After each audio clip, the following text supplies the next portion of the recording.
Hi, my name is Richard Porter, and I direct the Office of International Student and Scholar Services here at Texas Tech University. Thank you for watching this presentation about STEM optional practical training. This presentation will provide some detailed information, but there's a lot more information and application forms for you on our website. I suggest you watch this presentation and then review the information on our website and put some of the application materials together before you make an appointment with your international student counselor here in the Office of International Student and Scholar Services.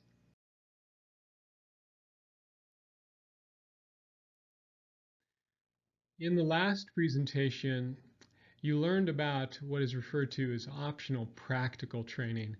This is work permission that is available to all F1 students after they finish their degree in the US, and it's for 12 months. In this presentation, we'll talk about a different type of OPT that's available for only particular students.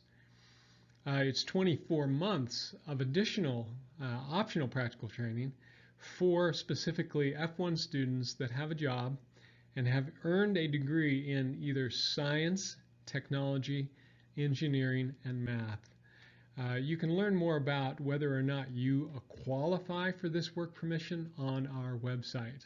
And so you should check that out before coming to meet with your international student counselor.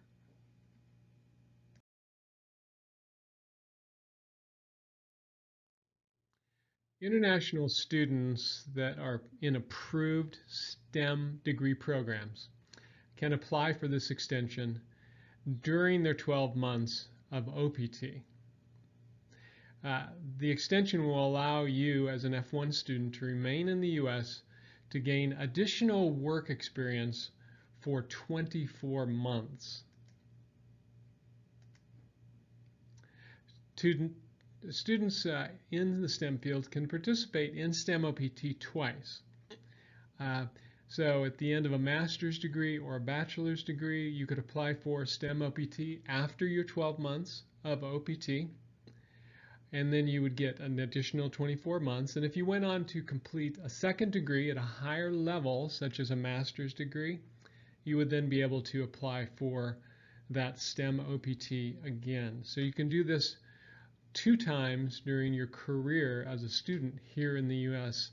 And you're going to be applying for the STEM OPT. You're only eligible to apply for the STEM OPT if you've already applied for the 12 months of OPT, and you should do that near the end of those 12 months.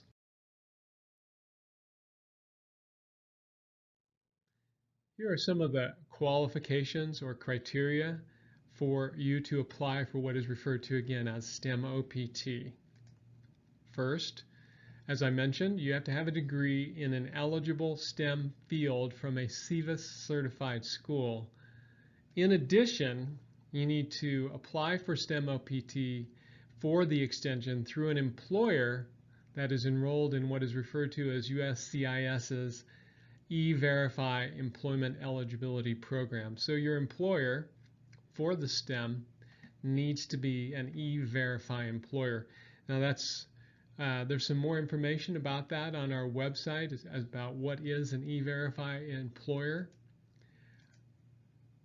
In addition, you need to be hired by an employer that will provide formal training and learning objectives related to your degree on a form called an I-983. So your employer needs to be able and be willing to fill out this form for you, which is basically a description of your employment opportunity and the training that your employer will be providing. So you use this I-983 to provide an annual self-evaluation also. So while you're on your STEM OPT and after you get approved, you still need to be willing to provide a self-evaluation or progress report at the end of each year to your international student counselor in ISSS. There are various self-evaluation and progress reports that we'll talk about later in this presentation.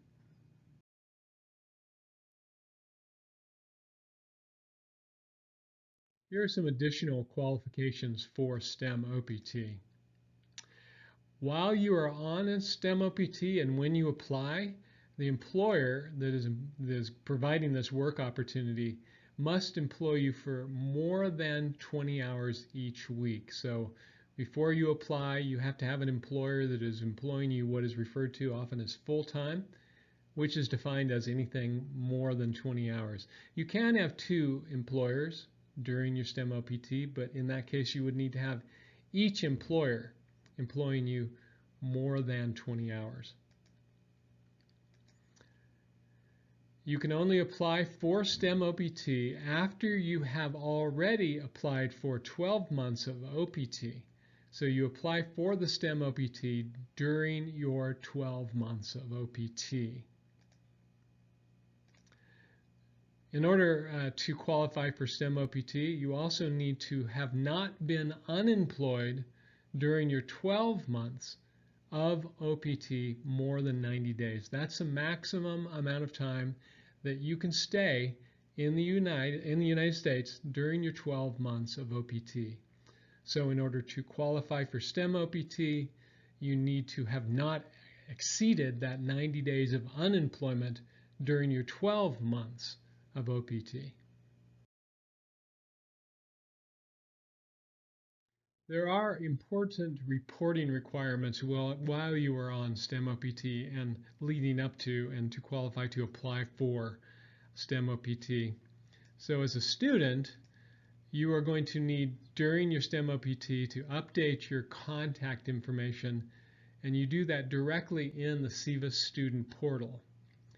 You also need to report changes of employer, and you need to provide a 6-month progress report, a 1-year self-evaluation, and a final report, and you provide that to ISSS.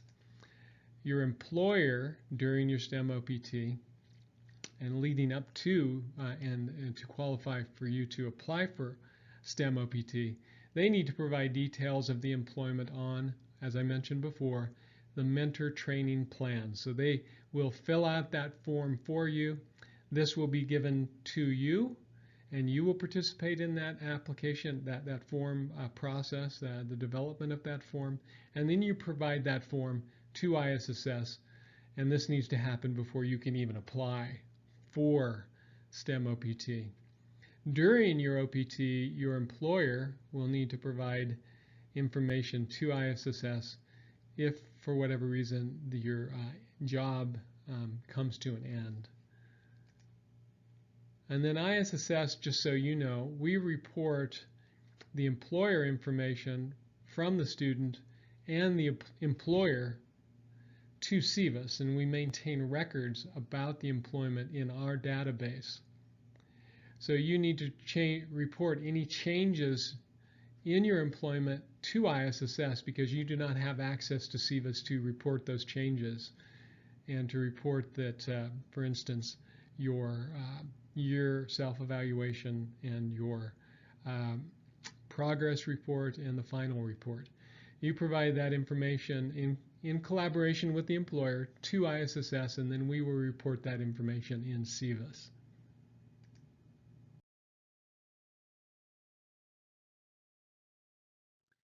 There are limitations to how long you can remain in the U.S. during your optional practical training.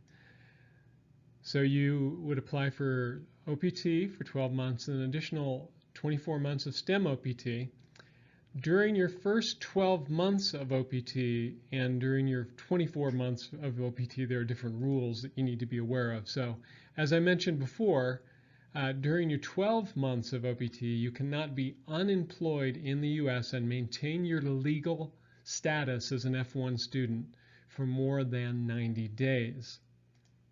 And you also need to, and you're only eligible to apply for STEM OPT if you have not been unemployed for more than 90 days.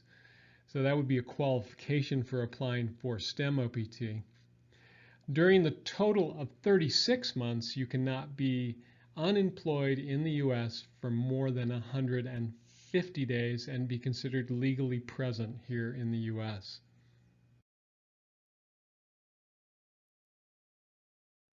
Here's a chart that shows the basic progression of your application for STEM OPT. Remember, your application is only filed after you have already been approved for uh, the first 12 months of OPT, and you would apply for your STEM OPT around 90 days before the end date of your OPT, and then you would get an additional 24 months of OPT or STEM OPT. And then once you get that card for your STEM OPT, you get that, and then if things change, you need to notify ISSS. So you're going to be, remember, updating your employer information in the SEVIS student portal during your 12 months, because during that time you cannot be unemployed for more than 90 days. And then in order to actually apply for OPT, you have to have a job. Unlike your OPT, remember, during your first 12 months of OPT, the application you make, you don't have to have a job offer, but in order to qualify for STEM OPT, you do need a job offer, and your employer needs to be an E-Verify employer. Your employer will also complete a mentor training form, Form I-983, in collaboration with you, the employer, the student, and then you need to provide that form to ISSS. During your employment, during your 24 months of STEM OPT, you need to report anytime there's a change of employer, and that would require you to fill out a new I-983, which you would give to ISSS again. You need to submit a variety of progress reports and a final report also during those 24 months to ISSS. And then you, as a student, need to report any changes of contact information, such as your address, to, the student SEVIS portal. So you don't report the employer information, but you, as the student, need to report any changes in your contact information in the student SEVIS portal. Here are some of the materials you will send in with your STEM OPT application. Like the first 12 months, you will use Form I-765 as your primary application. You'll need to, again, provide an application fee or check in the form of a check or money order made out to the Department of Homeland Security. You need a copy of your STEM OP diploma or a letter documenting the completion of your degree. You will need passport photos, the Form I-120, which your international student counselor will give you with the STEM OPT dates. You'll need to send that in also with your application. You'll need the formal training or learning plan completed by your employer and yourself. This needs to be provided to ISSS. You don't send it in with your application, but we need to maintain it in your record here at ISSS. And then you need copies of your historical documents, such as the copy of your EAD, your employment authorization document for your first 12 months of OPT. So if your current 12 months expires while you're waiting for the approval of your 24 months of your STEM OPT, you can continue working. Unlike when you started during your 12 months of OPT, you can only be employed after you get the card in hand and after the start date on your OPT. So you can start your STEM OPT while you are waiting for the approval and after your 12 months of OPT expires, but we recommend that you do not do that. You should apply early, and you can apply up to 90 days before the end date of your 12 months of OPT. So you apply early, avoid any kind of risk, but unlike the first 12 months, you can continue working even if you don't get the approval of your STEM OPT prior to the end of your 12 months of OPT, but you should not procrastinate.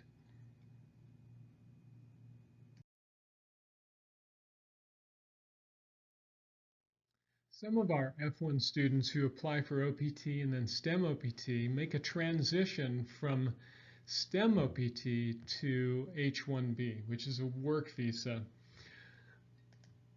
Now, we, ISSS, your International Student and Scholar advisors or counselors, will not be able to provide you detailed information or assistance with that process of transitioning from STEM OPT to H1.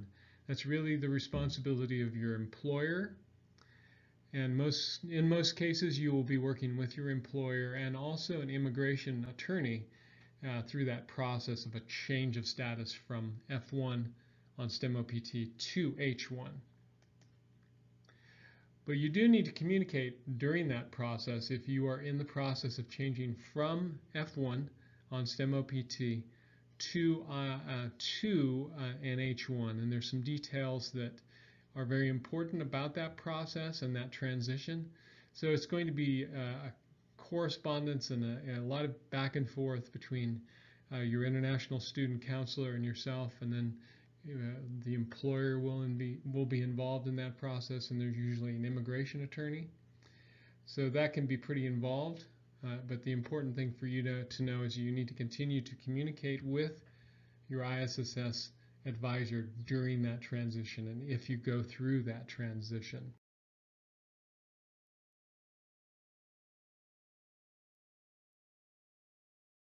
Thank you for watching this presentation. In conclusion, I want to encourage you to first, after you finish this, check our website. There's a lot of useful information that will help you put together your application and answer a lot of your questions. And then I suggest that you gather all of those application materials and complete the forms to the best of your ability. And then send those forms and any questions you might have regarding your application to your international student counselor, and then make an appointment with your international student counselor. Of course, we're here to serve you and help you. If you have any questions, you can email your counselor those questions.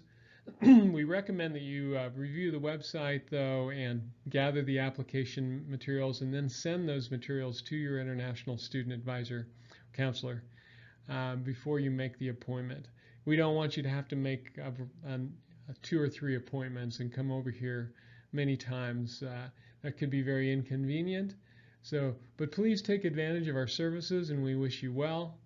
And we're here to serve you. So we wish you all the success in the world as you move from your degree program to your 12 months of OPT and then on to your STEM OPT before maybe proceeding to transition to a work visa. Thank you again for watching this presentation.